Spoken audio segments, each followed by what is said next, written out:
So I accepted the fact mentally, kind of inside, that this stuff was going to kill me, and I was okay with it. From the outside, Mike looked like he was holding it all together. He was working, providing, showing up. But addiction has its way of convincing us that if we're still functioning, we don't really have a problem. Today's conversation isn't just Mike's story, it's Kristen's too. It's the story of what it's like to love someone who's struggling, the impossible decisions addiction can force a family to make, and how one decision would change both of their lives forever. And before we get into today's conversation, if you're struggling, I want you to know this. It's okay to tell someone what you're carrying.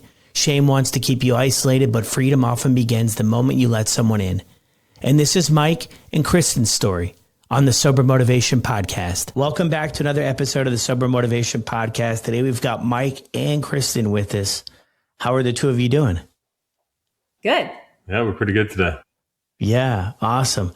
So Mike, starting with your story a little bit here. So what was it like for you growing up? You know, Brad, I had a great childhood. Loving family, tons of friends. Grew up in London, Ontario, and kind of planted my roots here as an adult, and kind of been here ever since. Nothing notable about my childhood. A lot of fun, a lot of freedom. I was sort of like an 80s baby, you know, like and nothing really stands out as far as like how I got on the Sober Motivation Podcast, but you know, yeah, which is interesting. I think that kind of like I shared with you before, there's so many people on the podcast that share the exact same story. There's nothing necessarily they could put a finger on at the time that like explains, okay, now this makes a lot of sense. Did you see a lot of drinking growing up too, or not really? Oh, 100%. Like my parents, they'd have a beer here and there. Like they weren't real big drinkers, but growing up as a teenager into my 20s, we partied a lot, drank a lot. My circle of friends, they're awesome, and I'm still close with all of them. It just, that was something we did. We go to bars and party like many, you know, teenagers, 20-year-old, you know, like that type of thing. But yeah, we drinking was a huge part of my teens and 20s, for sure. Yeah. When did you first start drinking? Probably 17, 18. Yeah. Right around there. Like not super young. Yeah. Anything stick out to you in those moments? I mean, some people share like, hey, they took it too far and like, oh, wow, that was not really interested. Some people are like, hey, it checked some boxes. I felt like I belonged. I fit in and I was comfortable. Maybe insecurity slipped away. Any of those relatable? The one thing that really jumps out at me, Brad, is I was really good at it. Yeah. You know, like it brought out the best of me. It brought out my sense of humor. It brought out my color, my personality.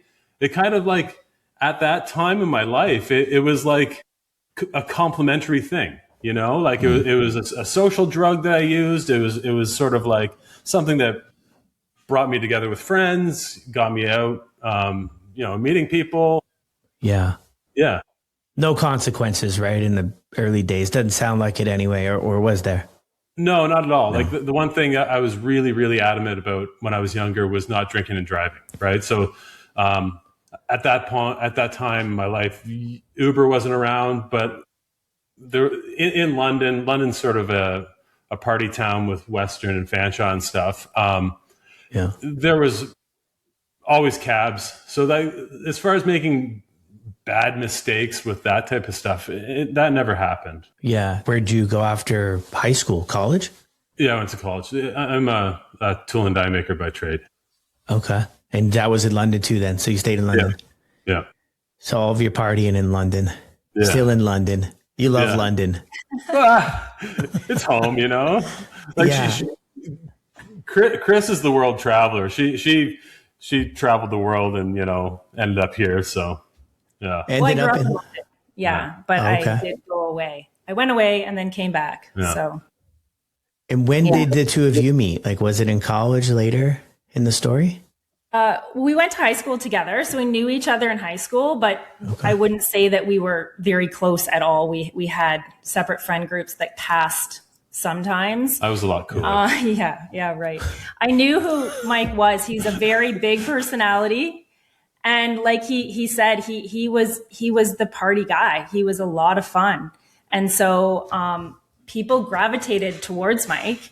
And you know, drinking was part of that. He was good at it. He was good at having a good time. So we went to high school, didn't really know much about each other. I went away out west to university. And then after university, we ended up having a mutual friend bring me to a party that turned out was at Mike's house, and we connected, and then we had a lot of good times in those early days. And it was great at the time. In our 20s, we were really good at partying, and that made things more difficult down the line because it was such a big part of Mike's identity, the party guy. True. What did it look like though in your 20s? Like, are you saving the partying for the weekend? Do you slip it into Thursdays or? Yeah, we would. It would slip into. It would slip into Thursdays. Yeah. Sometimes Wednesdays. Yeah, for sure. Yeah. You ever think throughout that when you're in your early 20s of anything to look at here of drinking, or is it like everything's pretty good, everybody's doing it, it's all good? So having doing an apprenticeship, like at that point, when a lot of my buddies were doing university, I was doing my apprenticeship. And so with an apprenticeship, you have to wake up and get to work, right? Like my day would start at 7 a.m. That's sort of a little bit different than my buddies at the time who were still in school. So I think it made me grow up pretty quick, and it made me like kind of just keep drinking to the weekend. Yeah, like sometimes there's kind of numb it and just kind of get to the weekend to start partying again. And yeah, like we would always get together on Thursdays. Like it was like Thursday, Friday, Saturday, Sunday afternoon, Sunday evening. Like it was a huge part of my life. Yeah, it was a good time. And did it seem like a problem in our 20s? No. Yeah. It was once, you start having kids and you get into that real life when you start to go, maybe this isn't so fun anymore. When do you start having kids? So our late 30, I was almost 30 when our first was born. You were 31 when she was born. Our early 30s, we started having kids. We had our second 2 years later. And it was really our 30s that a lot of damage was done. Yeah. We had some significant things happen in our life. My dad passed away, and just life gets tough. You've got 2 young kids, you've got other stresses, and we just didn't have the tools. We didn't cope in a healthy way and just had to keep going. And Mike's crutch was alcohol. So because it was such a normal part of our life, him coming home and having a beer after work or 2 beers or whatever was just what you did. That was okay. Yeah. And, that's why our story is, I think, possibly relatable to a lot of people is on the outside, we weren't a train wreck. Yeah. We were functioning. Mike was really always functioning. He went to work. Lots of mornings he probably shouldn't have gone to work, but he did. And in the later days, that became a big fear for me because I was thinking, we're just, days away from a possible DUI just from going to work in the morning after you've been drinking half the night. Yeah. But we were functioning. He was functioning. But functioning's not living. Yeah. A lot of people share, functioning. At the time they were, but wasn't necessarily the goal. Like maybe that wasn't their purpose of life. When do you notice? I mean, you mentioned the kids come in, right? That's stressful. I've got these 3 youngsters running around my place, and it's a lot, right? It is a lot. And but Mike, when do you notice things shift? Right, you're doing Friday, Saturday, Sunday, you're hanging out with the boys, and you're having some fun, and then maybe it shifts to at home. I do see a common trend for people when they have kids. You're not like, okay, I'm going out to the bar every night stuff. Thoughts? So where it started to shift was when I'd come home from work and have a cold beer, which was fantastic. But where it kind of flipped was when I started having more and more drinking alone, right? Once the kids went to bed, like that type of thing. That's where, and so that would have been when the kids were like just born, that period. Yeah. But yeah, the drinking alone to kind of cope with the day, and I think probably, as you mentioned, Brad, like when you go from a outgoing social life, you flip that switch, you have a young family, and you're basically stuck at home at night, right? Like when they're little, yeah. The kids go to bed really early, and there's nothing to do, So I think like between the boredom, in a sense, once everything at home and everybody was asleep, and the progression of drinking alone at nighttime. And beer, Mike was always a beer drinker. He was a really good beer drinker. And in our early 30s, that switched to whiskey. Mm-hmm. And the switch from his drink of choice going from beer to whiskey really amped it up. Mm-hmm. Well, because, 6 Ryan Cokes versus 6 beers is a whole different story on a Monday night. How did that shift take place? I mean, was that something that you thought through, or? It was my dad. Yeah, it was ironically, it was my dad. So one of those things that I talked about, traumatic things happening, we had a really bad house fire just before the kids, thankfully. But we had to move in with my dad, who Mike was very close with, and lived with him for a long period of time. And my dad was a whiskey drinker, and he would have a rye and Coke at night. And Mike never drank hard liquor until then. And so we moved in there, and he started having Ryan Cokes with my dad at night. And that's how the switch happened. And it started with 1 and then 2. And then by the end, it was a lot of whiskey. Yeah. Just kind of right after work. What's it like in the culture of sort of the trades too? Is there people don't drink that much, or people do kind of work hard, play hard, or it's a healthy mix? I think like certainly when I was doing it, it was work hard, play hard. Yeah. Like now I think I'm sort of removed from it. Yeah. But back then, absolutely. It was, you're only as strong as your last drink, right? Yeah. It's what you see. I get that. I hear this a lot colliding in a lot of stories of people are often surrounded by other people drinking like them, maybe a little bit less. And then there's always John down the street who drinks a whole heck of a lot more, and he's got a serious problem. And I'm not, I'm not there yet. So like, there's nothing to see here. I'm good to go.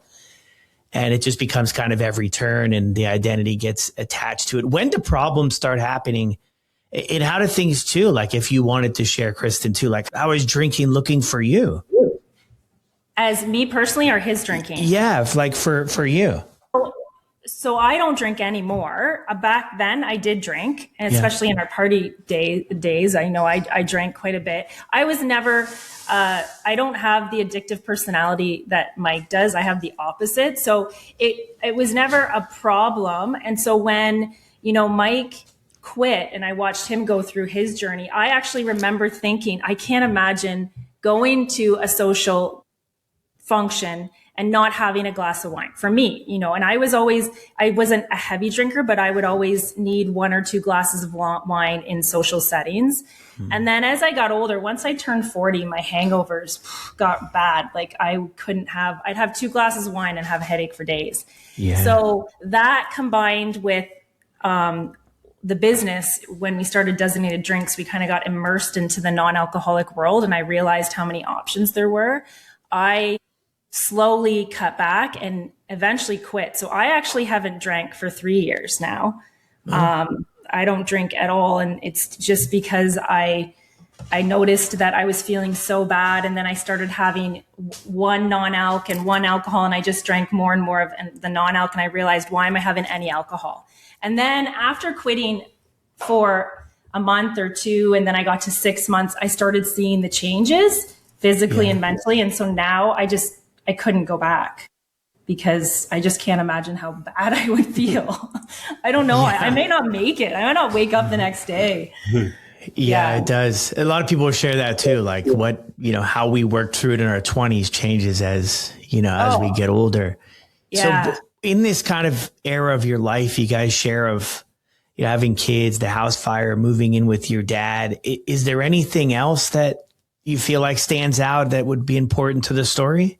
We had a house fire. Then my dad died actually not long after. So we had the house fire. Then we had babies. Then my dad passed away, dealing with that. I was in an accident, so we had to deal with that with young kids. And it's just life, like going to work. And so those things piled up. I went and got some therapy myself. But again, at the time, Mike it's hard, therapy and mental health. And he's like, I don't need that. And, which is a lot of, it's, you want to be this, I don't know, strong man. And so therapy just wasn't. And so, and he just drank, and you were having like anxiety attacks and like PTSD kind of symptoms and stuff. And the booze helped. So he would come home and he'd have that beer, have that second beer, and those symptoms would go away. So we're involved in some legal stuff. So like when Chris of the accident, when Chris had her accident, and it was this like slow decline of like one thing after another, like nothing incredibly like major. No, there wasn't one major event. No. It was just like, it was like I was just these things getting chipped away 30s. at, so. Yeah. Yeah. And then you have to get up and go to work every day, and you've got to take care of the kids, and you get caught up in it. And the drinking was just there, and it was what Mike did. And then it became, I put on a mask. Yeah. Right? And then we pretended. And as things, I knew and could see them getting worse. You don't know what to do. You feel like you're being crazy. I thought I was being the nagging wife by thinking like, oh, he's drinking too much. And so then it goes on and it goes on and it goes on. And then things start to happen, and you go, wait a minute, maybe this isn't normal. Maybe this is, like I shouldn't be taking pictures of the whiskey bottle every day to track how much whiskey he drinks. Like not every wife does that. Stuff like that. You find yourself going, oh, wow, like this isn't okay. Yeah. And then, but again, you've got 2 young kids. He is able to still go to work and pay the bills. So that is also a narrative that is really hard with alcohol. We kind of picture the worst case scenario being catastrophic. Like, you lose everything, or you end up like on the streets if you're an alcoholic. Like all those terrible pictures is what we, tend to. And so I was able to say, well, he's not there yet. He's still paying the bills. And he could say that, and you convince yourself it's okay. And it's not too much. Yeah. I totally convinced myself it was okay. Like I was high functioning, like maybe even super high functioning in many ways, because what I put my body through, and could still get up every morning. And go to work, but not high functioning in the household. No, and not and looking back at those times, and certainly reflecting on right now, like I was nowhere near my potential, like nowhere close to. But I got through the day, and so he got to work and he got home, and the bills got paid. Yeah.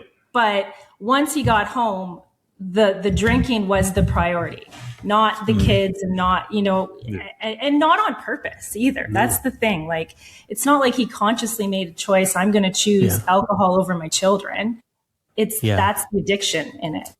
Yeah. How do the first conversations play out when you're like, hey, you're drinking too much, or just denial, just no, nothing. Yeah. They play out in a lot of arguments, and a lot of, him convincing me that I'm crazy and just being a bitch, like, because, oh, I'm just having a good time, and, oh, relax. And, I have to, I worked it. I deserve this. And, and over and over. And that's the thing. Like it takes a long time to get to the point, especially as like a wife and a mother, where you say, okay, like, maybe I need to get out. And then the idea of getting out is so terrifying that you then deny for longer, because that's so scary. Yeah. What are your thoughts, Mike, when you're hearing this, or this is, brought forward? Well, again, because Brad, it was a very gradual decline. You know what I mean? Like, it was just sort of like, it went from social to like a coping thing to we're doing okay, like, she's not my best friend anymore, but like we have this house and family and obligations. Like, we'll get through this. Maybe tomorrow will be better. Maybe next week will be better. Maybe I'm not the problem. It's her, like, maybe everybody's like this. I couldn't imagine my life without booze. So like, it was a non-discussion in many ways, right? Like, this is who I am. This is what I do. You deal with it, because I'm not going to. Right? Like, that was it. And it was the classic cycle of, the weekend approaches. So he has drinks regularly throughout the week, but then Thursday it amps up, Friday more, Saturday. And then by Sunday, I'm so like pissed off that it blows up into a fight. And then he says, oh, okay, I won't drink tomorrow. And so Mondays is when we're going to try. And like, he'll have 1 beer or 2 beers. But at that point on the Monday, I was so kind of like broken / like exhausted from the lack of sleep, and exhausted from, binge drinking for days, consuming that much poison and that much booze that and then I wasn't even there. I was just sort of like alive, but I wasn't at all like emotionally there. I was physically there. And then it just gets to a point where things like, he wasn't him anymore. Yeah. So when I think about that person, he had no patience. He would explode at the littlest thing. He never heard anything I said. And I was at that point carrying everything. So the house was functioning. He would go to work and come back. And so the bills are getting paid, and, but everything else I was carrying. So that just got to a point where it was exhausting. Yeah. And are you still going to therapy at this time too? At that point? Me? Or either of you? Yeah, him? Yeah. No, at this point, no. He has not been to any therapy. We did try when things, like when I knew in that kind of last year where we were approaching like this, something's going to have to give. We tried to go to a couples therapist and it didn't go well. Like, I don't know. For us, couples therapy, we had a couple experiences with different therapists and it never worked. We found the best was we had to do our own work and then use those tools to come back together. Yeah. Looking back at those times, like that would be about 14 years ago, 15 years ago. Like we tried, but I wasn't willing to look at myself. And it's really difficult to kind of work on your marriage, work on your friendship when there's just blockades and barricades and like, don't touch this. Like, this is mine. You're the problem. You're the problem. Well, you're the problem. Because he wasn't ready. And unfortunately with addiction, it's like, it's the one disease where if he doesn't say he is an addict and he doesn't want to get help, it's not going to happen. No matter how much I wanted it, it just wasn't going to happen. Yeah, that makes so much sense. Just looking at where things are at kind of in this part of the story, did you ever like see yourself ending up here, or sort of it started out as social and hanging out and, college and everything. And now it's like they're not wanting to let it go, so afraid or fearful of what life could look like without it? Oh, Never in a million years. amazing question, Brad. Amazing question. Like, that's brilliant. Never, ever. No. I thought I watched some of my friends, in my 20s, kind of entering into my 30s. I watched my buddies, some of them grow up.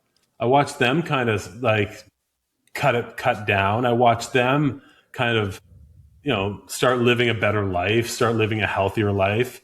And, but no, I just couldn't let it go. Mm-hmm. I kept on trying to recreate my party years. Yeah. No, we could. And like, if somebody told me that Mike was going to start a business that sells non-alcoholic drinks, like if someone came to me, 8 years ago, even 6 years ago, I would say they were so insane. Never in a million years. Yeah. Yeah. And even too with like the alcohol, because I think that's relatable to so many people. Like when you first start out drinking, I don't think anybody wakes up one morning and is like, hey, let me just blow up my whole life and just keep drinking. But yeah, that's like your story here, I think, is how it happens. It's slow, it's steady, it's consistent. I think it's like if we do anything in life, consistently, like it's going to be an impact, good, bad, one or the other. And if we just keep drinking and then these things happen and that's all we know, we lean into it more and more and more. And then the changes with the brain, which I feel like a lot of people maybe don't even realize, but the whole wiring of the brain is changing and how you feel pleasure. A lot of people share too. They didn't feel any joy. Like it had to be drink, then potentially joy, but they could be in the most beautiful place in the entire world, but without a drink, it was just blah. It was just like they couldn't appreciate it. Absolutely. So part of the thing was, like, where's the bar? Anything fun revolved around like a cooler full of beer or a bar full of booze. I was completely numb to what like true happiness felt like. Yeah, like it's such a weird transition, like you think you're in paradise, maybe on a holiday or whatever, and even that revolves around drinking. Mm-hmm. Yeah, everything revolved around drinking. Everything. It was just, and at that time in our life, it was actually easy because our kids were small, and when your kids are small, they're not involved in sports and activities really yet. So it was okay that we were pretty much housebound because he was obviously not going to drive anywhere once he got home from work. Yeah. And the kids had to go to bed early. So that part of our life really catered to drinking, unfortunately. Did. I can't imagine now, like I'm so grateful that we were able to pull out of that and him quit before our kids got to an age where they're involved, because I don't know how we would have even got them to sports because he wouldn't be able to drive every night, really, which is crazy when you think about it. But yeah, it is 100%. So how do things kind of move forward from, this? I've seen a few of the reels, I guess, on Instagram, but putting together about, sort of, walk me through sort of the next steps. I mean, you're mentioning to Mike, just to kind of wrap it up and make sure we're on the same page. You're mentioning to Mike about, hey, drinking too much. And, Mike's doing, I think like all of us have been there with the drinking problem of like everything but the drinking, right? We want to protect the drinking of, I'll try to change, or maybe it's you, or maybe it's the job, or it's kids. It's just the season of life we're in. Like we're going to get out of this, but it's like everything but looking at, why don't I just quit drinking for 30 days? So you're kind of in that phase. And then where do we kind of move forward? Yeah. So I started to really realize that it's a problem. And, so I started reaching out for help and looking for help. And I reached out to some addiction counselors, and I personally went to Al-Anon a few times, and which I drove there several times and didn't go in, because you also can't believe that you're in this situation, right? You're just like, how the hell did we get here? And there's so much shame around it. So it's not like other issues that, families go through, where you go to work and I'm sitting at lunch talking about, oh yeah, Mike had so much whiskey last night, and I don't, like, you just don't talk about it.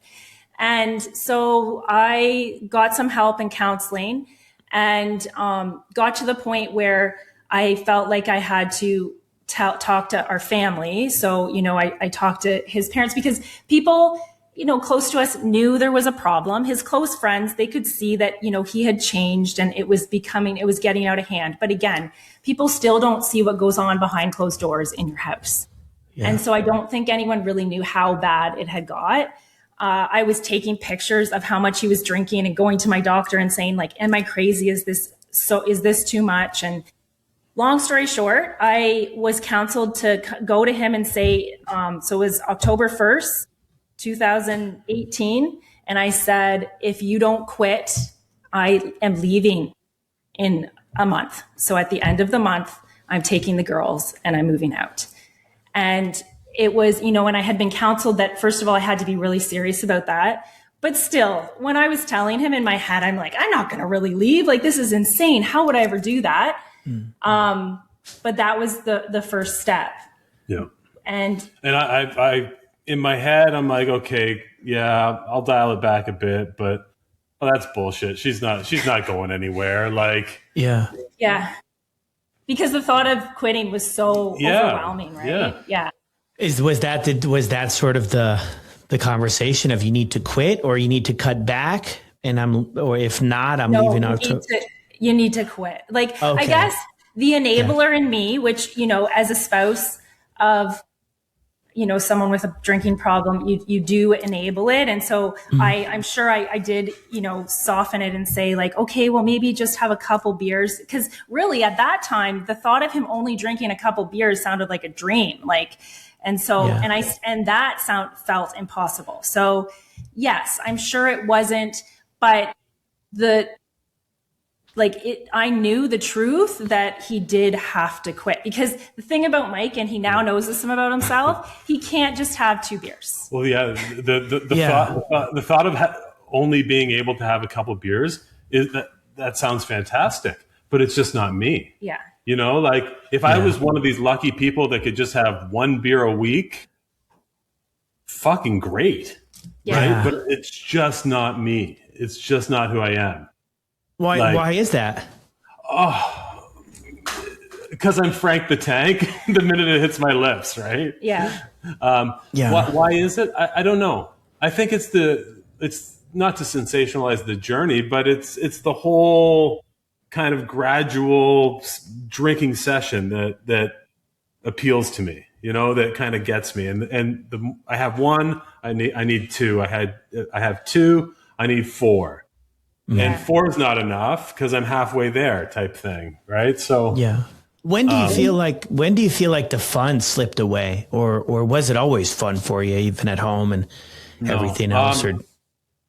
Again, when I started drinking alone, that's where it became more of a mission than a celebration, and then that sort of changed kind of how I felt about myself. How I kind of coped with things. But yeah, drinking alone was a real kind of eye-opening time. Yeah. Yeah. How did that, like, if you're okay sharing, like, how did that shift happen with how you felt about yourself, like that internal? Because I know there's a lot of people too that they don't hit this external rock bottom, right? Their life doesn't blow up for the world to see, but they share this interesting story about many of rock bottoms on the inside, of knowing they're coming up short, of knowing that they're going against sort of a lot of things that they believe in. They're going against the way that they'd like to be able to show up in the world. And this big thing is in the way and they can't see past it. How did you feel on the inside? Yeah. And Wow, I've never heard you say that. I had come to peace with I had come to peace with that. Yeah. Well, I didn't know what it looked like, but I accepted it. And you never know how long you can carry on. Yeah. But Of course. Yeah, and it had gotten to be that much that when I did leave, it was kind of I had to accept that was a possibility, and that was why he was not going to quit if I didn't leave. I don't think, and the only alternative was he was going to eventually die or do something terrible, and I just couldn't keep our kids there to witness it. So that's where we got. It was that I had to put the girls first and get out. And so a month later. So a month later, so Mike did cut back, which actually really did help his kind of detox journey, because he almost detoxed himself a little bit throughout that month. So he did try, he drank beer most nights and not whiskey every night. And so I was positive and I was thinking, okay, things are going to be, we're going to be able to do this. He's going to eventually quit. And then it was literally, so it was October 30th. I came home and he was already drunk. It was like 5:30 and he had however many whiskeys, and the kids and him were carving pumpkins. And I'll never forget it. It was like kind of like a scene from Shameless, like that, the show. But it was my life. And I was like, okay, we can't do this anymore. And so, the next day, Halloween, I had reached out already to a lawyer. I had been seeing a therapist. So I was lucky that I had resources, and kind of they walked me through the steps and said, like, yes, you have to leave. So this was on a Wednesday, and I left on the Friday. So it was really fast. And we were, he was in a really bad place. Like, it was a crisis situation. And I had to get the girls out. The girls were 5 and 7 at the time. So they were still little, and, they didn't know what was going on, but they also were living in a very toxic house for a long time. Right. So. Yeah. Well, what were your thoughts, Mike, while all of this is happening? I denied the fact that I still was in denial of that I had a problem, for one. And I called in my head, I called Chris's bluff that she'd never do that. And I just thought, it's her fault. Like, deal with yourself. He was really angry, very angry. Yeah. And feeling really physically terrible too. At that point, I really started to feel the effects of withdrawal. the constant intoxication. I hadn't been to a doctor for years prior, but I could just feel my health really starting to slip.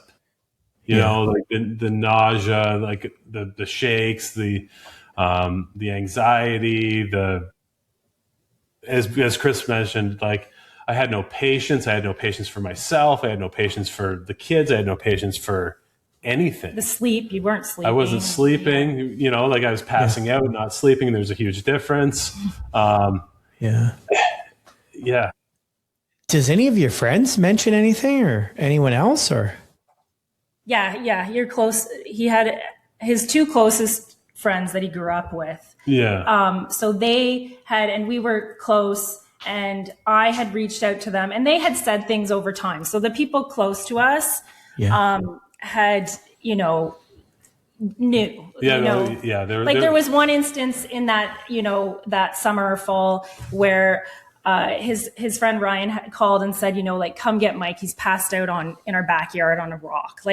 And that's just when you've got young kids and you're in your 30s, that's too far. Right. And so they started to say, okay, whoa, there's a problem. So when I made the decision that I was going to leave, that Wednesday, that week, I called them. And I said, he's going to need you, because the kids were my priority. And I didn't know what was going to happen once I left. I didn't know what he was going to do. And, the thought of that was terrifying, and I needed them to be there for him.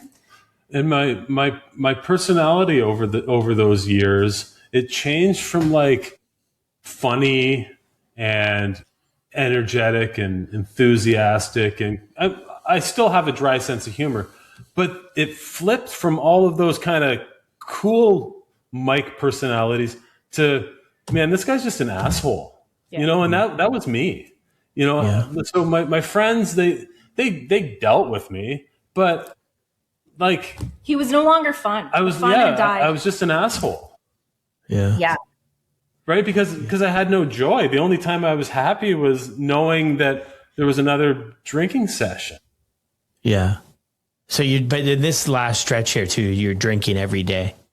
Oh yeah. A lot. Yeah. Yeah. So where did we go? Where did the two of you go from here then? So you leave, and Mike, we've kind of, now it's here, what you didn't think would come, right? So he came home from work, and the girls and I were gone. And that was a rough day. Yeah. It was probably the hardest day of our lives. It was a 3,000 square foot home, and it was absolutely silent. The silence was deafening. I walked in, and in our foyer entryway there was a set of stairs, and I walked in, I looked around, and it was silent, and I sat on the stairs at the front door, and at that point I kind of broke down, but I didn't know the significance. I was still numb. I was still like in denial, but I did have like a moment of, oh man, like this is my life now. Like this is what I had done. This is all my fault. And that was probably the first time in my life where I'm like, holy shit, I did this. My actions affected my family, my kids, I did this. And that was sort of it was a moment. I can vividly remember sitting there thinking, I did this. I have no one else to blame except for myself, which is like powerful, terrifying. And the next thing I did was go grab a beer. Yeah. Which, I mean, I guess if somebody didn't understand the whole addiction piece of this, that would be like, wow, maybe that doesn't make a lot of sense. But when that's all you know, that's all you know at the time. Yeah, I mean, if that's what you're using to cope and that's what you're doing every day. But it sounds like anyway, it was kind of maybe a flash in the pan in a sense of like, hey, something is up here. You do have a part to play in everything going on around you. Mm-hmm. Yeah. Yeah, he had that thought. And then he got mad and he drank that weekend. Yeah. That was a rough weekend. Yeah. So are you guys still talking? You guys are still like communicating then, or? Yeah. Not like happily that weekend. No. Yeah. And we were lucky that we have a really good support system. Both our parents, my mom was there through all of it for me. And, his parents took the girls on the day we moved into the apartment so that I could get it set up before I brought them there. So I actually signed a year lease. I got an apartment because, again, I was coached and told that my mom lived up the street from us. So I really could have just gone to her house, but I would have gone back because, you get sick of living in someone else's space and it just wouldn't really, be real, like say like this, I'm not doing this anymore. So as terrifying as it was to literally like sign a lease and move the kids into a different home and all of that, again, like it was the worst day of our life, but looking back, it was the best thing that could have ever happened. Because I don't think you would have quit if we didn't leave, if I didn't leave, and it would have ended probably far worse. And so that night, that Friday night, my buddies came over and like they're regular dudes, and they'd say, Mikey, you got a problem. Like, Mike, you should stop. And one friend said, like, dude, look what you did. This is a close friend of mine. Look what you did. And like that kind of. Yeah. And they wouldn't drink. So he was drinking and they were there with him. They didn't drink with him, which is also a hard reality because they're big drinkers and partiers. Yeah, they're my boys. Yeah. Yeah. Yeah. So. But that meant something to you, like them mentioning sort of like, hey, this is the reality right now, or how things are going, or. It did mean something to me because like I still hadn't accepted any of it. Like I hadn't accepted that I was the problem. I hadn't accepted like the reality of the situation. I hadn't I was still processing like, what does this look like? Like where do we go from here? Like I was almost at a crossroad where, and Chris will probably talk about this, where I could have gone one of two ways in my life, meaning I could have turned left and continued, or choose to turn right and address this head on. And with friends, family, looking at my children, looking at Chris, like I chose right.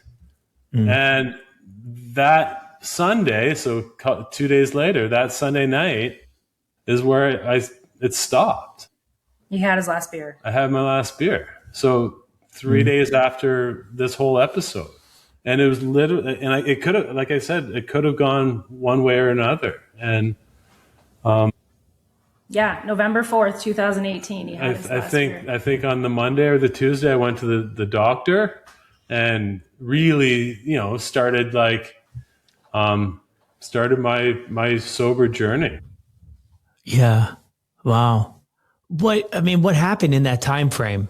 Like, is there a finger to put on something, or was it Chris leaving that you're like, I've got to look at this differently? It's serious now. Was there an internal shift of some sort?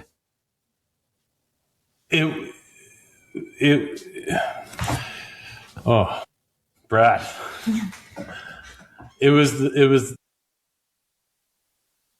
about, I just sat there on Saturday, like a day and a half in, and I didn't want to be that person anymore. I didn't want to have like an alcoholic. I didn't want my kids to have an alcoholic dad. I didn't want to have like the reputation of this guy chose the bottle over his family. I didn't want to have I didn't want to feel shitty anymore. I didn't want to feel hungover anymore. Like I'd done enough damage, and it wasn't bringing any positive. Certainly at that point in my life, it wasn't. It was just doing nothing but negative. And that. It was hard. It was again one of these moments where I'll never forget, where I had this choice, and I'd done so much damage and hurt so many people that it was time to fix myself. Yeah. And unfortunately with addiction, it's the only disease where a lot of times the only way you can help people is by leaving them. And that was what was so hard for me, that I had to finally just walk away and put the girls and myself first and say, and then it was, what was going to happen was out of my control. And I didn't know what he was going to do. I didn't know if he was going to just keep drinking. I didn't know if he was going to, drink himself to death, say, glad you're gone. I didn't know. I had no idea. Now, I could have never predicted the way it played out ever, because when I left, I loved him. I didn't like him anymore. And our relationship was so far gone that I never imagined us, our relationship coming back. I hoped that he could be a dad eventually and be there, you know, have a relationship with the girls. I never dreamed that we would get our relationship back, or like a way better relationship in the future. I never dreamed that. I could have never imagined the journey he would go on. Or probably that you'd be on the Sober Motivation podcast one day as well.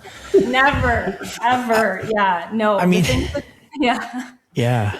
I think it's just, and I mean, I think for anybody who's listening too, that Chris might be in your position too, if you have somebody at home or, you know, something. I mean, everybody's going to go about it different, and it takes time, and you did work and connected. It sounds like anyway, connected with the right people that could help support you and guide you, because you're right. When you make that decision of I'm moving out with the girls, I don't think things were probably controllable before that, but maybe it feels like we're kind of in control because we're a watchful eye on things. Like they're probably out of control, but you don't know where it's going to go. No. And you're blowing up not only our life, it was, you know, our two kids, their life. Right. And so the grief and the guilt and the fear that went along with that was like, it was more than I could have ever imagined or ever explained. You know, we still get choked up thinking about that period of time because it was so hard. So heart goes out to any people in that situation with separation and addiction. And when you throw children into the mix, it's so hard. Yeah. There's a lot of moving parts at that point. Yeah. Mike, you mentioned November 4th, you go and see your doctor. Yep. And the doctor's results were actually pretty amazing, meaning like, they weren't fantastic. Well, no, like my levels were okay. You know, like physiologically. Like physiologically, like my doctor's like, you know, you got a bit of a fatty liver, but you know, you're doing all right. You're bionic, man. But again, my body was fine, but my brain was very, very, very sick. Yeah. And there's a huge difference between a sick brain and a healthy brain. And that's, so my body was okay. It would heal itself as long as he stayed off the alcohol. But my brain was the organ that needed some work and some help. And so that's my family doctor kind of recommended a few addiction therapists.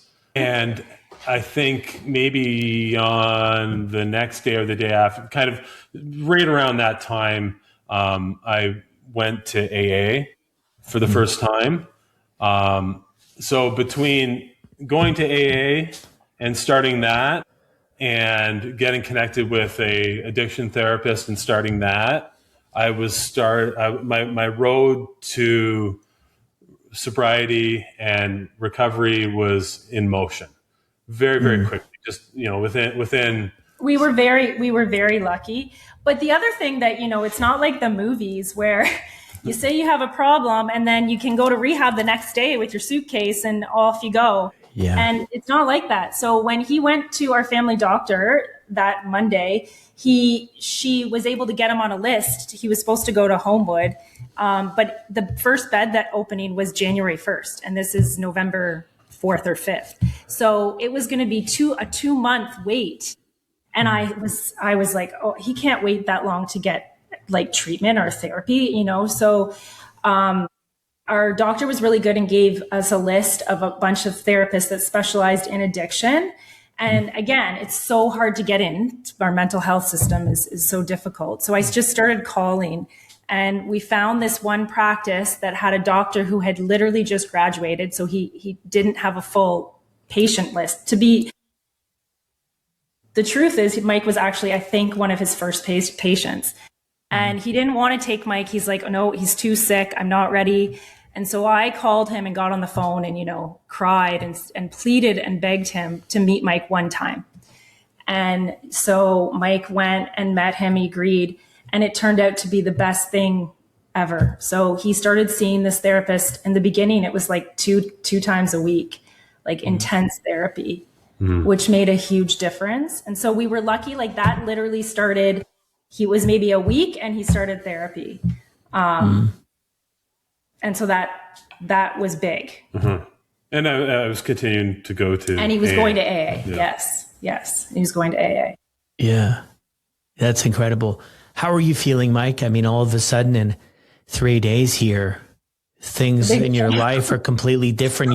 You've shifted from the denial aspect of everybody else is the problem and I'm doing okay, to now Chris leaving with the kids and now you're going to therapy and AA. It sounds like all in a couple of weeks' time. I mean, at what point do you realize like, wow, this is really, I got to really do something about this? Well, for the listeners, understand that your brain and like the dopamine hits and the happiness, that takes a while to kind of re-regulate, So I was still at that point kind of numb, still kind of like trying to figure out where to go from here. But I took, it's an old saying, I took one day at a time, and I would go to therapy after work. And remember, I'm still gainfully employed at this point. Still going to work. Still going to work. After work, I go to therapy, and little by little, these little baby steps of progress about how I felt about myself. I was starting to like, okay, wait a minute, like the drinking is behind me. I can do this. I don't know what my family life will be like. I was still sort of resenting Chris for leaving, but I kind of could see a little bit of personal change because I was starting to own my mistakes. I was starting to accept my mistakes. It was sort of like that grieving process, but I sort of come to peace with what I had done and what can I do to move forward? How do I at that point not fix it, but how can I kind of start living a more positive life without booze? So it was exhausting. It was intensive. The one thing you start sleeping better, right? So like you get more rest. So you wake up feeling better. So like all those little changes, it kind of added and kind of helped, because for 10 or 15 years, I would wake up feeling hungover and brutal to, wait a minute, this is how you're supposed to feel. And so then you do get a little bit of a sense of positivity, Yeah. Yeah. He lost a lot of weight. So physically that changed. He lost about 30 pounds in 4 weeks. So it was like in 4 weeks. Wow. Yeah. Yeah. He physically changed. It was a lot, but initially the changes he was making, he really wanted us to come home, obviously. So he was doing these changes to get me to come back and me and the girls to come home. And I just knew that that's not going to stick, that you can't. And I knew it and he didn't know it at that point. So this is like, November into December, Christmas comes around. Christmas is really hard with separated lives, with kids, so I brought the girls home and we did some Christmas at the house. And then I realized like, we can't go back here. Like this is too soon. And I could see that he was making those changes to make me happy and to make the kids happy. And that wasn't going to stick. And so into January, I started moving forward with divorce steps and talking about selling the house and figuring life out as, a separated family and trying to figure out how we were going to co-parent the kids. And he was still not drinking. He was doing therapy and it was great. But I think that was when the shift really started to happen, was in January. So it's 3 months later. Yeah, he started to see that, I was done, and him changing for me wasn't going to bring me back. And so then he started changing for himself. And I was actually afraid at that point. I remember being scared that he was going to start to drink again, because it was kind of like, well, if she's not going to come back, then what's the point? And I was afraid that shift was going to happen. So he was again faced with another decision. Do I keep doing this for me and like as a father and for my kids, or do I just say screw it? But thankfully you didn't. Yeah.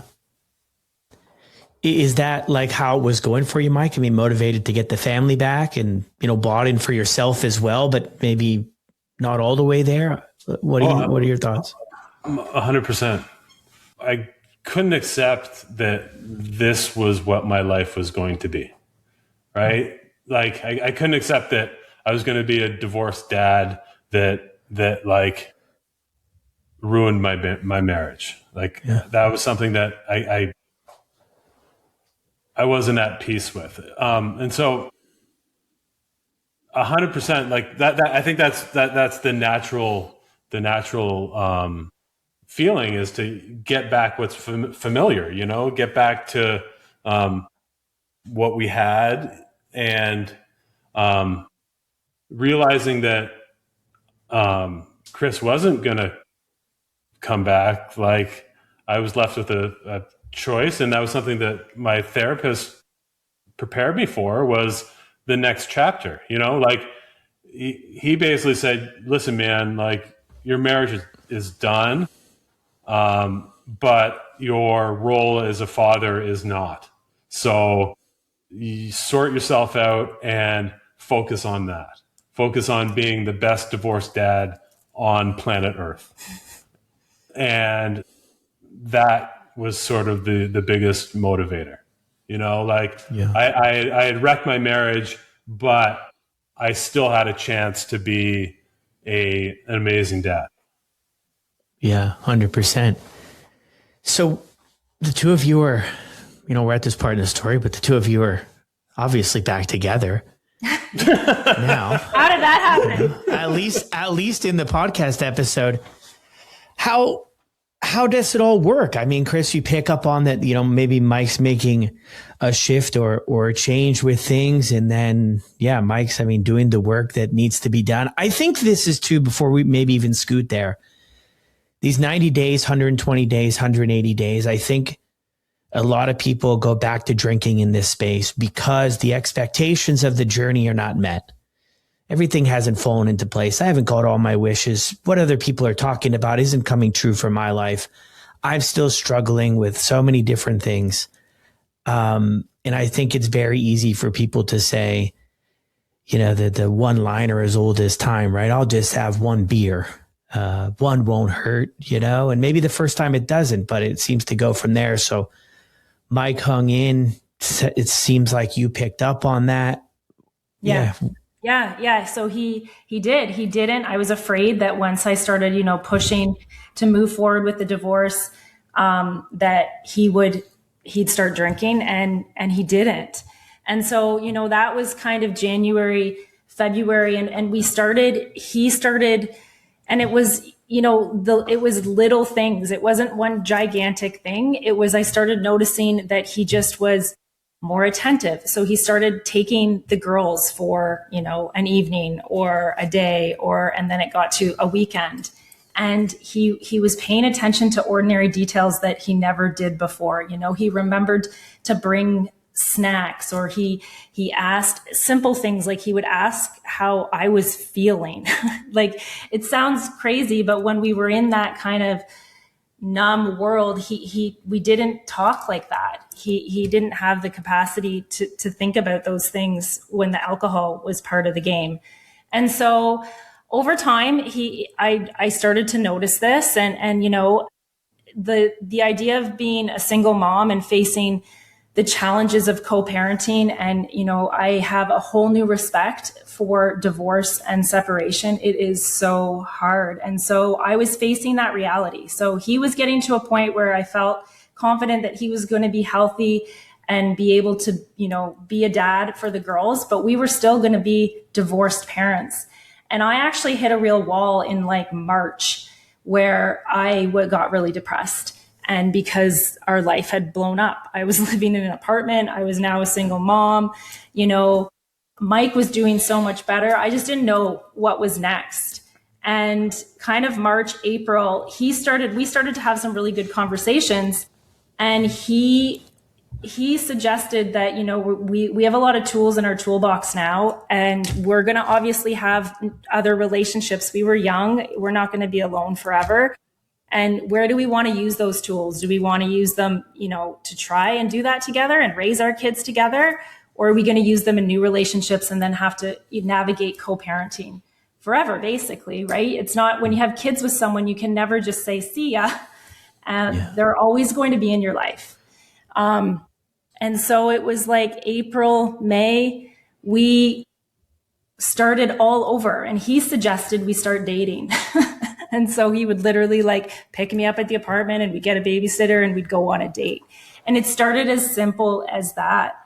And it, people often ask me like, how did I go back, and the trust. And when you've gone through that, it's so scary, the idea of it ever happening again, because I don't know that I could survive that again. But he was a new person. We were both new people. And so basically we just started over, and our marriage, we didn't go back to our marriage. We basically started a new marriage and started with new, there's a lot of not romantic things that you do your second time around, like write a contract, like this is what I need, this is what you need. And it sounds really, there's no romance there, but it's real, and it has to function in real life. And obviously the drinking was a non-negotiable, like you can't drink. That's not going to be. And at that point, he couldn't imagine drinking. Yeah. And at that point, I had some conversations with friends, and you mentioned starting back up, Brad.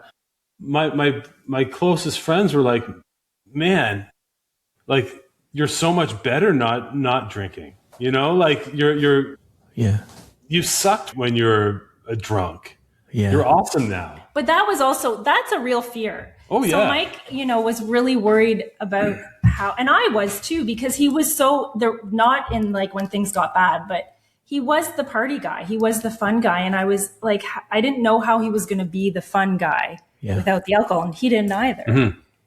And that's the identity part's huge. Finding your identity. I think that catches a lot of people, or keeps them stuck for some time.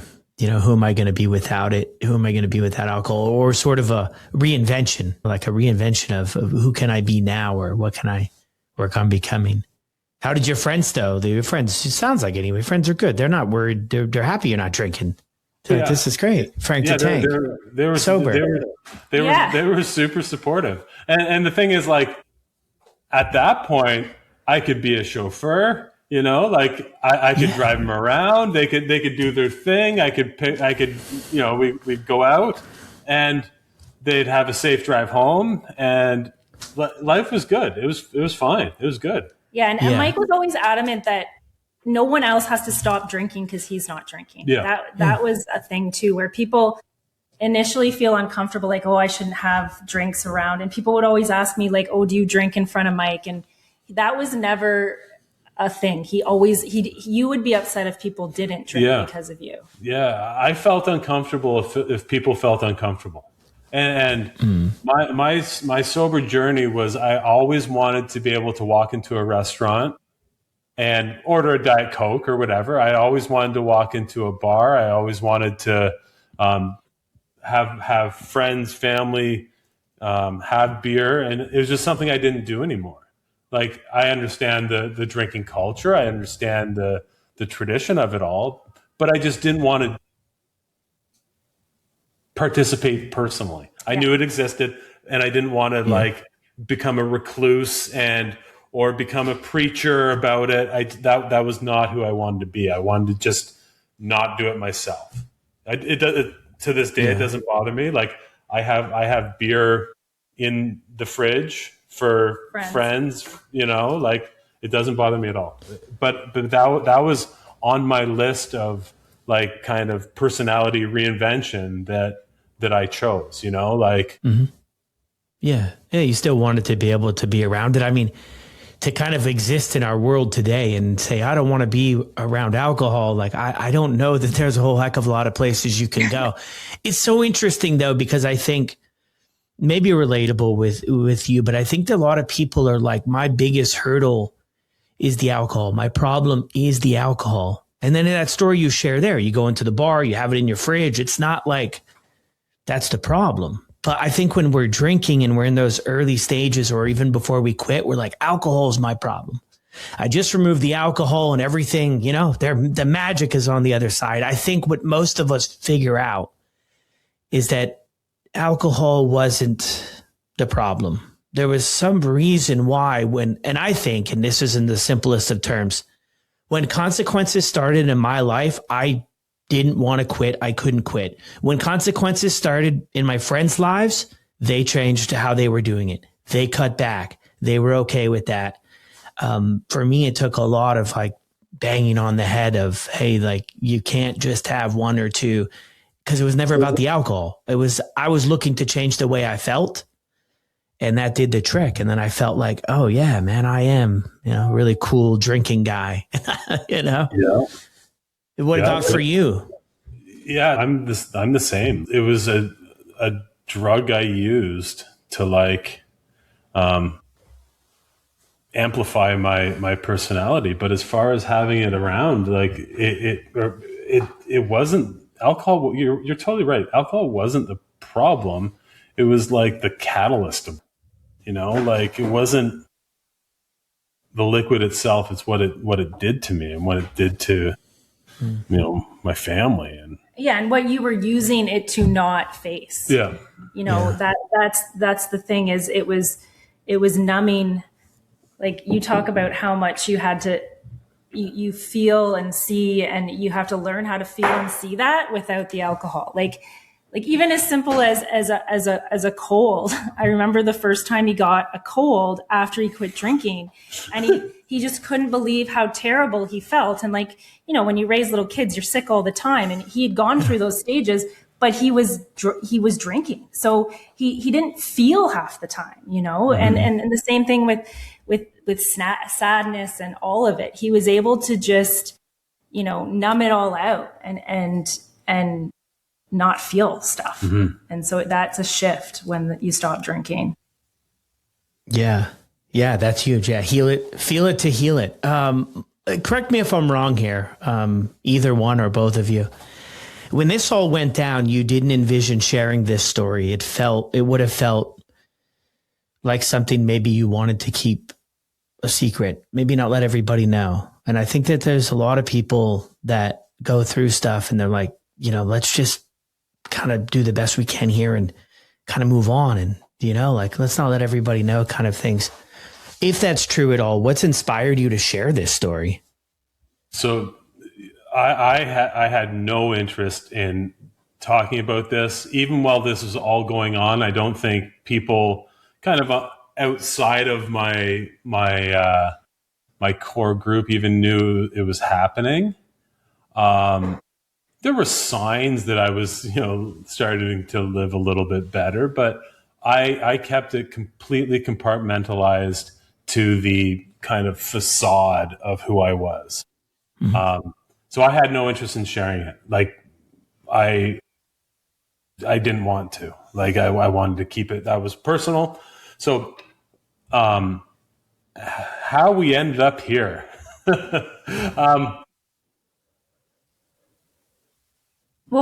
So not wanting people to know is what also kept us in that terrible situation for longer than we should have. It made it longer for me to leave because I didn't want people to know, because there's so much shame around it. And that's what's so hard.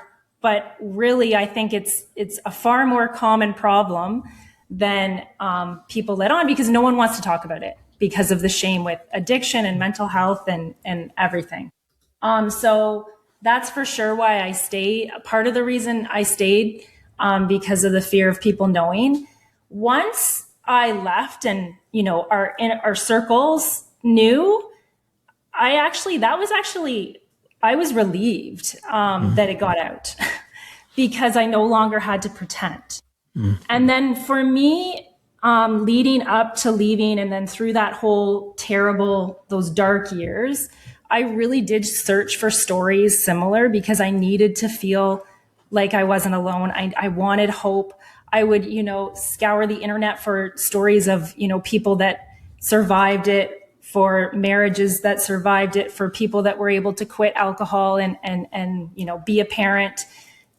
So when I did leave, I did kind of make an internal promise that I hoped we would share our story someday to help other people.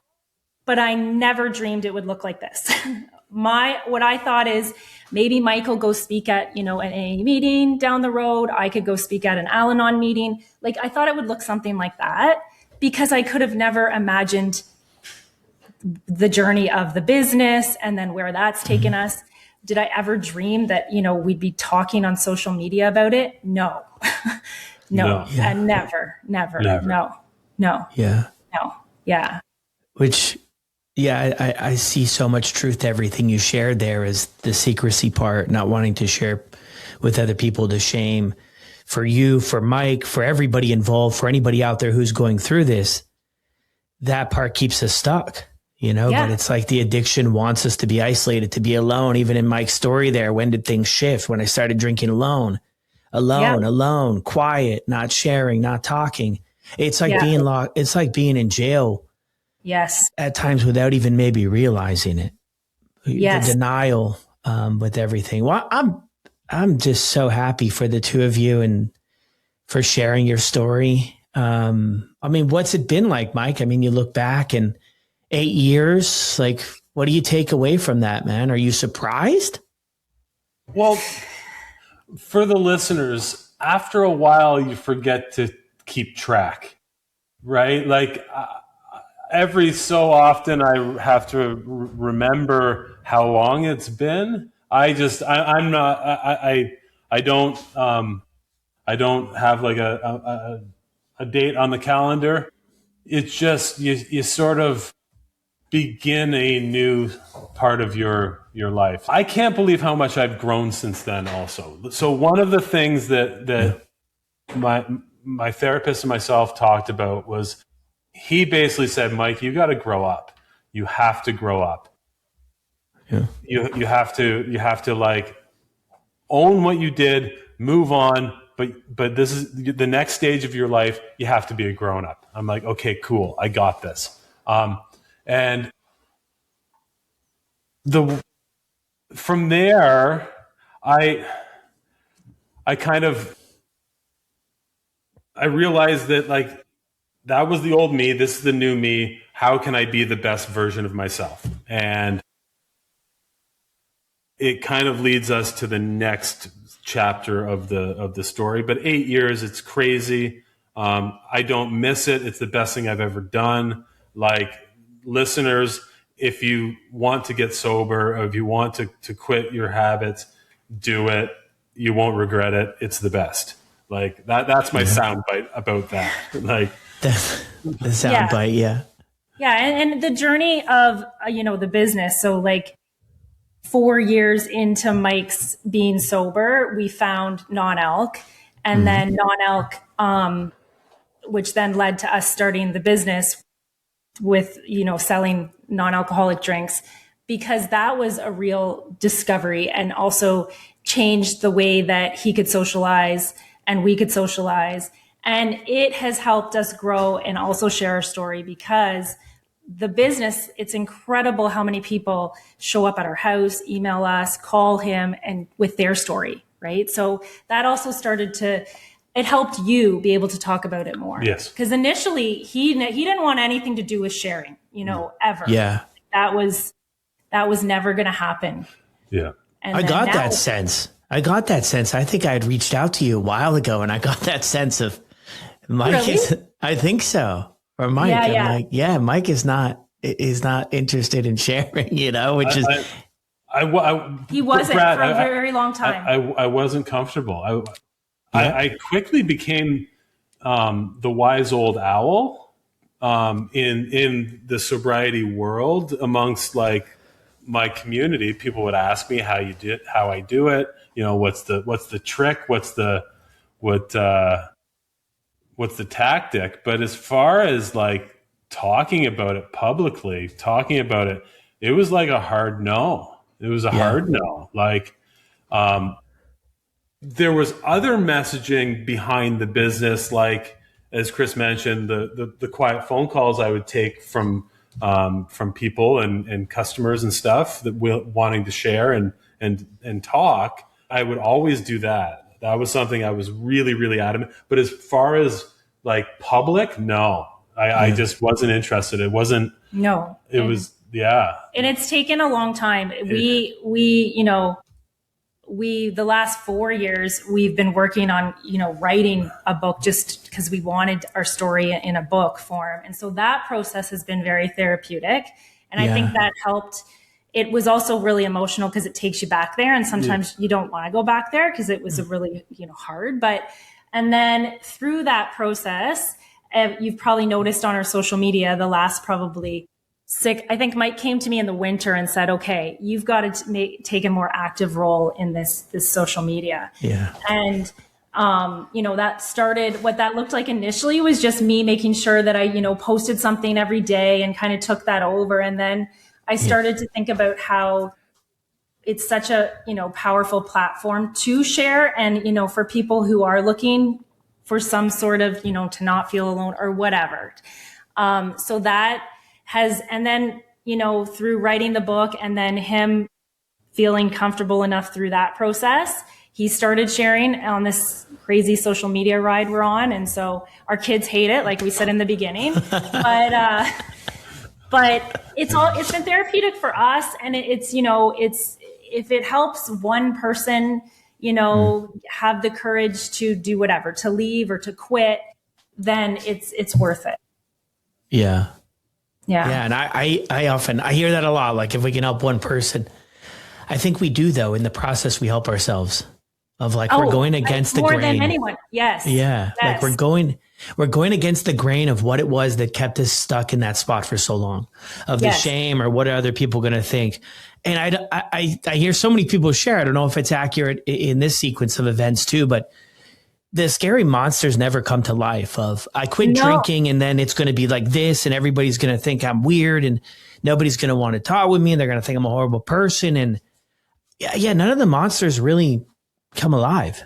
No, it's actually the opposite. It's the opposite. Yeah. Yes. People, people congratulate you and, talk about how great it is. And, with Mike, people wanted to be around him more because, he finally wasn't that drunk asshole anymore. Yeah. He's present and he listens and I redeveloped a level of kindness and a level of patience and a level of tolerance and all of those like amazing personality traits. They slowly trickled back in.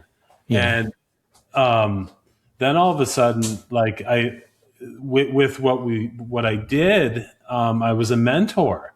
And that you're right. Like it started to like the personal growth started to like far exceed the what booze was bringing. Like it did the absolute opposite. It started to raise my comfort level about talking about what I'd been through, talking about what Chris and I had gone through, and then certainly as we progressed in the business, like just sharing more because I hope that my story is a beacon of hope. Like that's my goal now. It wasn't 8 years ago. It wasn't 4 years ago. Certainly publicly. Yeah. Yeah. Which is so, it's interesting. How does it feel though? Does it feel good? It feels natural. Like this makes sense. Yeah. Good. Absolutely. Yeah. Like, The story is still very sad. Like, we we've been working on this book, and it still strikes a nerve. And even just sitting here doing this, like, it does. Not sad, emotional. Yeah. I feel like it's not Yeah. sad times for sure, but Yeah. it's just emotional. And alcohol is an emotional thing. We have certainly learned that with the business and with non-alc people.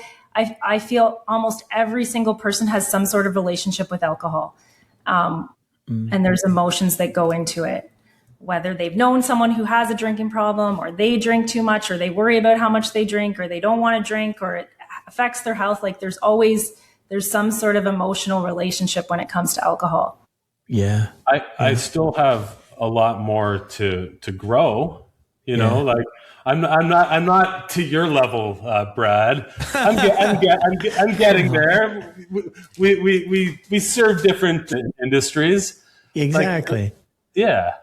Yeah. I'm just getting started, man. So I've got room to grow and lots of opportunity too. I'm so curious too, kind of as we head towards wrapping up. I mean, you guys can go back 8 years, right? Genie pops out and you get a wish. I mean, do you change the way things played out, or do you keep it the same?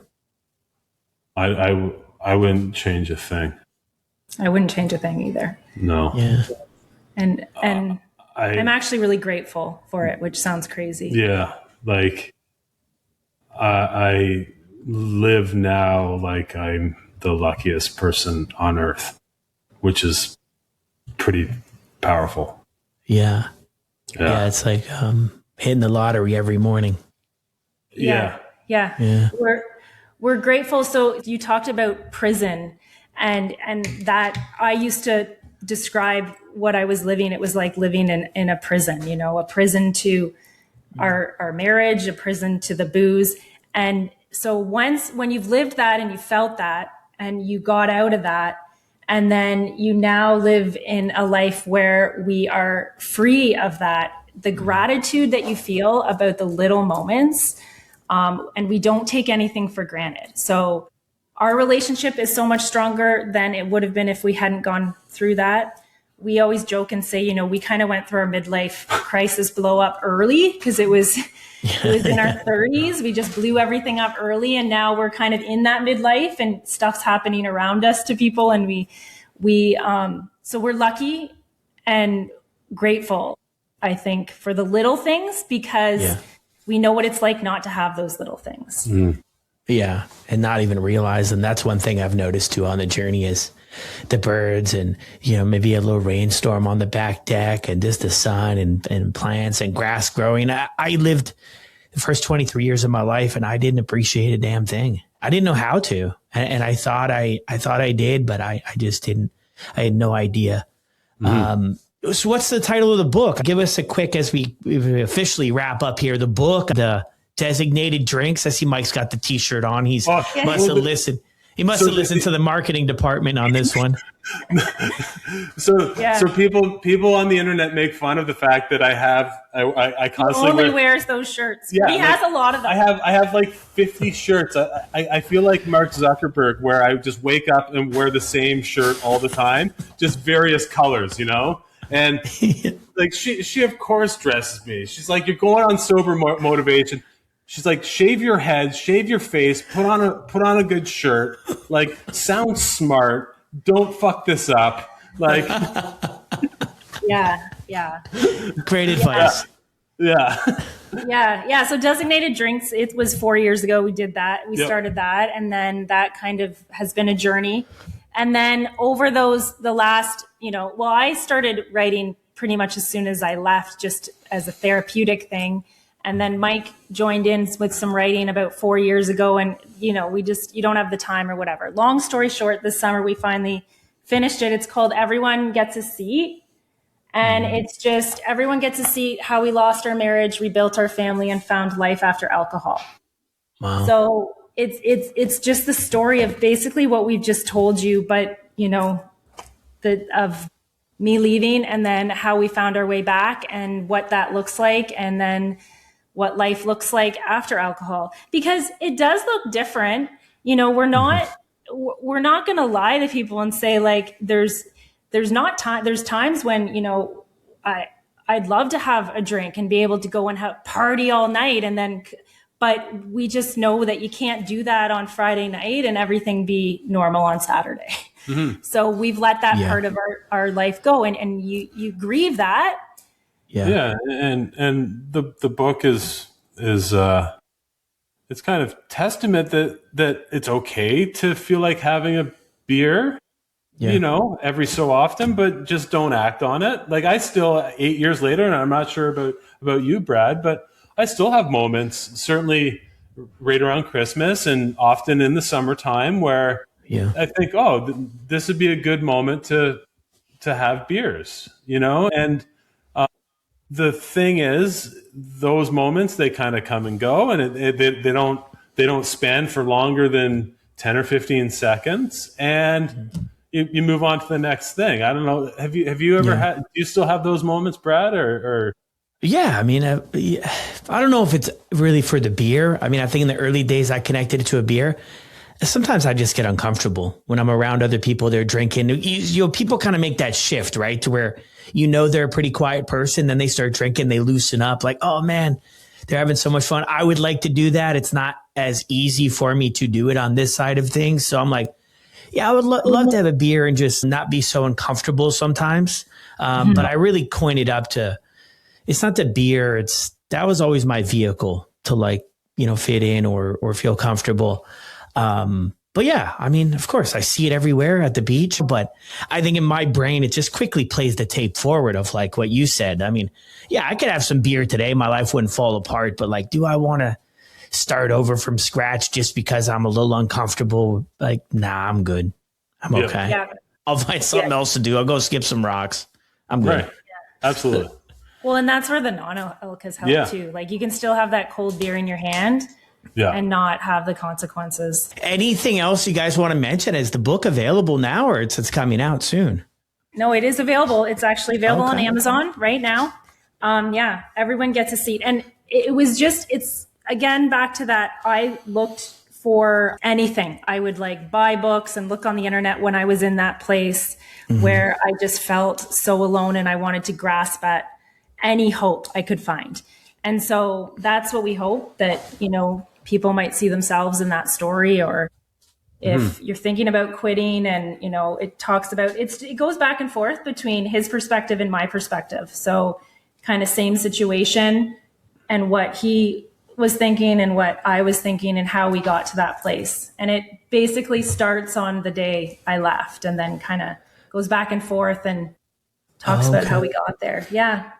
And for the listeners who are maybe going to buy the book, or certainly listening to this podcast, like, since I stopped, I've got a university degree. That's one. The second thing is I started a business. That's 2. The third thing, we wrote a book. That's 3. And then the fourth thing, like, I'm able to talk about this publicly. And we got back together, sitting beside my best friend, and so, like, those 4 things, I promise, would have never happened. They would have never in a million years happened had I not made that shift into sobriety. They wouldn't have happened. Yeah, I can guarantee that. Yeah, that's huge. Yeah, so if you want to make a change, it's possible. If you want to do something incredibly positive with your life, the best way, the quickest way, the easiest way to do it is by quitting that bad habit and starting a good habit. Like, well, and you don't have to hit rock bottom to like admit that you're drinking too much. That's the thing too, right? You know? Yeah, 100%. Yeah, you don't have to. I feel like some people they could be waiting around for, you know, that signal. But I think I did a podcast a couple episodes ago about 13 lessons I've learned from 300 interviews. And one of the things is, it's usually the quiet Tuesday morning that people just decide, I don't want to drink anymore. A lot of people, the day they get sober, the night before, they never even were considering it. They never were like, tomorrow is the day. But I feel like so many times we're like, I'm getting sober on the 1st. I'm getting sober on Monday. I'm getting sober. But 95% of the stories I hear, people the night before, they had no idea that would be, I can't say that they're going to stay sober forever, but they didn't know that was going to be the first day of what's brought them to where they are today, which is so interesting. That's crazy. I had no idea. Yeah. That is so cool. Yeah, it is.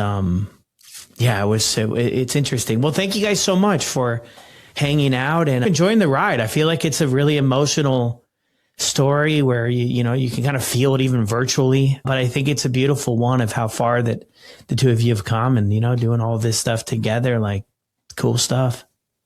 Yeah. Thank you. Thanks for having us on. I'm so glad we finally connected. Yeah. And it's so funny that you said the first time you knew that he wasn't ready because he wasn't. I wasn't ready.